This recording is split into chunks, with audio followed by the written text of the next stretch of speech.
Let me go to the phone. I have Senator Bill Cassidy. Good morning, Senator. Hey, Joe. Good morning to you, brother. Listen, I got a problem here. Maybe you can help me out. They're only letting me vote once. There's some parishes that would correct that for you, but I'm not sure that's the right thing. Well, so what's new today, Senator? Obviously, it's the election. By the way, I was supposed to call in at 8, but I couldn't get through. I apologize. And the American people have a choice. I mean, I just walked by and there was a sign, MoveOn.org. I'm sick of this, go vote. I'm thinking, what are you sick of? Record low unemployment for veterans, record low, which means record high employment for people of color, record low unemployment for high school dropouts, wages growing, people coming off the unemployment roll. Joe, if they're sick of that, they'll vote Democratic. But if they're for that, they're going to vote Republican. I'm telling you, I really cannot fathom why we have so many people in the Congress of the United States that would rather see people hurting here as long as you can do damage to Trump. Trump, it's the Trump derangement syndrome. Oh yeah, it's alive and well. Alive and well, and the president brings it on. Let's be honest. I mean, he says things that are inflammatory that he doesn't have to say. So there is something to that. On the other hand, at some point, you got to go beyond and say, for the last 8 years, people in the United States have hurt, and now they're doing better. So do we vote for doing better, or do we vote for hurt? And I'm all for voting for better. Yeah, so am I. I mean, Senator, I got to tell you, I lived up in New Jersey before I moved here, and I knew all about Donald Trump up there, and I never liked the guy. I never did. But I wasn't going to vote for Hillary Clinton. But now that I see what he's done in 2 years, he can say whatever he wants when he tweets. I don't care. It's what he does. Well, I heard somebody say, ask somebody else, what about him not telling always the truth? And he doesn't always tell the truth. But the guy's reply was, but wait a second. Our last president didn't tell the truth about trade, didn't tell the truth about immigration, didn't tell the truth about middle-class families and working families hurting. And so it didn't tell the truth about health care. Said it was going to lower our premiums by $2,500. Oh, yeah, no, that never. And and it didn't happen. So, Joe, hopefully people will vote for hope and change. The change that has brought prosperity to people that were hurting, that has brought hope to people who had given up. And that's what I'm hoping for, man. No, and so am I. Senator, it's obvious. Well, I think it's obvious that the Republicans are going to hold on to the Senate. I think so, but I feel comfortable with that. I'm not overly. I'm not going to go bet any money on it, but I feel comfortable about that. And it also seems as though the Democrats will take over the House. Now, what does that do on a day-to-day basis in the Congress? Well, on the day-to-day basis, it means that Maxine Waters will get up every day and call for impeaching Brett Kavanaugh and Donald Trump. That they'll have a leadership fight because there's about as many people as said they're not going to vote for Nancy Pelosi for Speaker as she needs in order to become Speaker. So I think the House is going to be a mess. On the other hand, hopefully that limits the damage they can do. On the Senate side, we'll continue to approve judges and other folks who will, work on behalf of the American people. The House is not involved in that. But we'll continue to work on the policies like we have for the last 2 years that have brought all this great economic growth to our country. Let me ask you, I just had a thought that I don't know the answer to. Are there bills that are in the Senate that have already come to the House that the Senate could act on even after the new House is sworn in? Not after the new House, but certainly we can in between now and November, swearing in day. And so I suspect that McConnell will keep the Senate in as much as needed in order to get some of this legislation through that otherwise we will not if Democrats control the House. Yeah. Okay, that makes sense. Oh, I just wondered about that. All right, so once once the new Congress is sworn in, all pending legislation is no longer pending. Correct. Okay, I got it now. Let me ask you this: do you have any predictions as to what's going to happen? Well, in terms of the Senate, we could pick up anywhere. If we could hold even all the way to gaining 5, probably 3 or 4 we gain, I'm guessing. In terms of the House of Representatives, I don't know, man. Those folks in New Jersey, those good Republicans in New Jersey who may not be as conservative as we are in Louisiana, but they're about as conservative as New Jersey is going to get. They're hurting. Oh, no doubt. I mean, the chamber I worked for up there before I moved here was Morris County, the Morris County Chamber, and that was the heart of the Republican Party in New Jersey. And Rodney Frelinghuysen is retired, and I wonder who's going to take his place there. That'll be a bellwether type of election right there. Well, the kind of crazy thing about it is that Rodney Frelinghuysen was the chairman of appropriations. Now, if there's something you want in your state, it's somebody to be in leadership, think Steve Scalise, on Finance Committee in the Senate, I'm in Finance Committee, or head of appropriations. Now, it turns out that ends up benefiting your state tremendously because if there's a choice of where to appropriate, you might get a little bit of a nudge to your home state. And the guy who was chair of appropriations wasn't sure he was going to get reelected in a Republican district.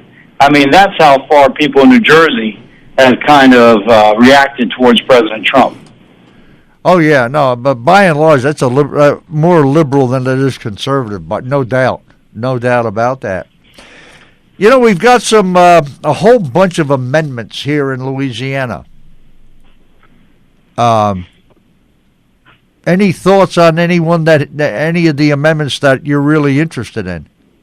Well, obviously, that Second Amendment, which is about do we need unanimous jury trials, that's come up for conversation. I'll tell you my take on it.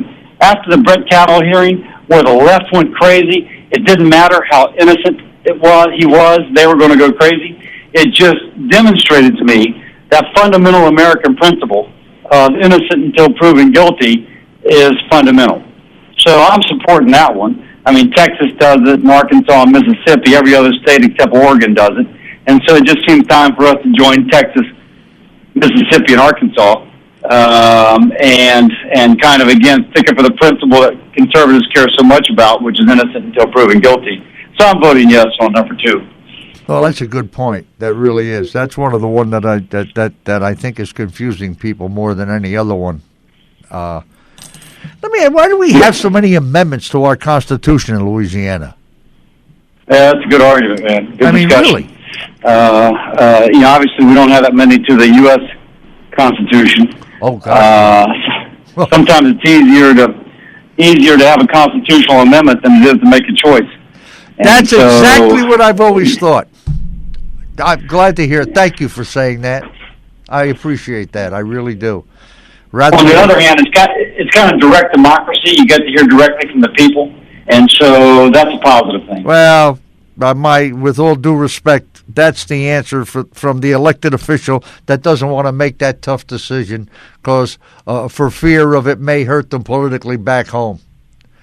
That's my take on that one. And so how you voting on number 2, Joe?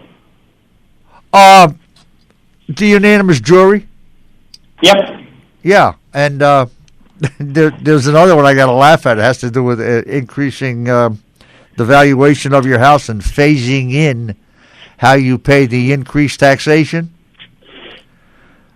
I'm a hard nose when it comes to if the value's there, pay it now. Yes. That's simple. That's simple. Well, I don't know. What are you looking forward to, man? How do you're either going to wind up fighting the House of Representatives for the next couple of years, or have an opportunity to do some more things. How do you think that's going to go? I mean, how do you feel about that personally? There's some things I'm working on that'll be good, whether or not the House is Democrat or Republican. I'm working on reauthorization or getting the reforms to the National Flood Insurance Program. I tell folks flooding is not Democrat, it's not Republican, it's American. And we in South Louisiana and North Louisiana know all about the importance of that program. I'm working on things to make health care more affordable. Now, that can be an American issue, too. So the president has actually signed into law a bill that I proposed, among others, that was originally suggested to me by Louisiana independent pharmacists, eliminating a gag clause. It's going to lower prescription costs for many people in Louisiana. I'm also working on price transparency. Doctor orders an x-ray for you. You should know the price of that x-ray before you get it done, as opposed to find out 6 weeks later when you get a huge bill. Yeah. So let those people compete for your business, and prices will come down. So, Joe, it may be a Democratic House, but I'm working on stuff that I'm hoping that everybody can work on because they're American issues, not Republican or Democratic issues. Well, let me and dispel this one for me, okay? I'm tired of hearing the Democrats talk about how the Republicans are going to eliminate pre-existing conditions. Yeah, that's absurd. Everything I've worked on, and I've probably taken the lead more than any in terms of health care, has preserved coverage for those with pre-existing conditions. But when Democrats talk about it, they're incredibly dishonest. By the way, it would only apply to people in the individual exchange. If you're on Medicare, you're completely covered. If no change in the law. If you're in the VA, if you're on TRICARE, if you're on Medicaid, if you have insurance through your employer, nothing changes. What they're talking about is the Obamacare exchange, and everything that we have proposed preserves protection for those with pre-existing conditions. That's just their big lie they're using to try and scare voters. Well, thank you for clarifying that. I made a point of that earlier this morning. I mean, it just absolutely annoys me that they just blatantly lie, and the media doesn't challenge them. The media doesn't challenge them at all. Now, if Trump says something that's a slight exaggeration, oh my gosh, there he goes again. But if the left says something like that, they're going to echo, pick up, say it's true. Well, maybe it's not true, but yeah, it really is true. Yeah. Clearly, the mainstream media is aiding and abetting the Democratic election effort. Nice way to put it, aiding and abetting. Make no mistake about it. Well, Senator, I appreciate you taking the time calling in. Any last-minute thoughts for our listeners? Hey, if you got a friend who lives elsewhere in the country, contested election, give them a call. Get on the Facebook. Tell them that if you favor this economy, which has been so good that so many people left out over the last 8 years, vote for their Republican senator or Republican representative. I mean, they may not like Trump, but as one guy says, I don't like Trump, but I love the Trump economy. You're not voting for Trump. You're voting for those folks who are doing better now than they were over the last 8 years, and those are the people I care about. Well said, Senator. I really appreciate it, and I appreciate you taking the time to be with us this morning. Thank you, Joe. Okay, Senator Bill Cassidy, and I don't know what's going to happen in the next couple of years, but whenever he runs again, I'm voting for him. I'll tell you that right now. We'll be right back. We're taking a break. It's Random Thoughts here on Super Talk 1400 KAOK.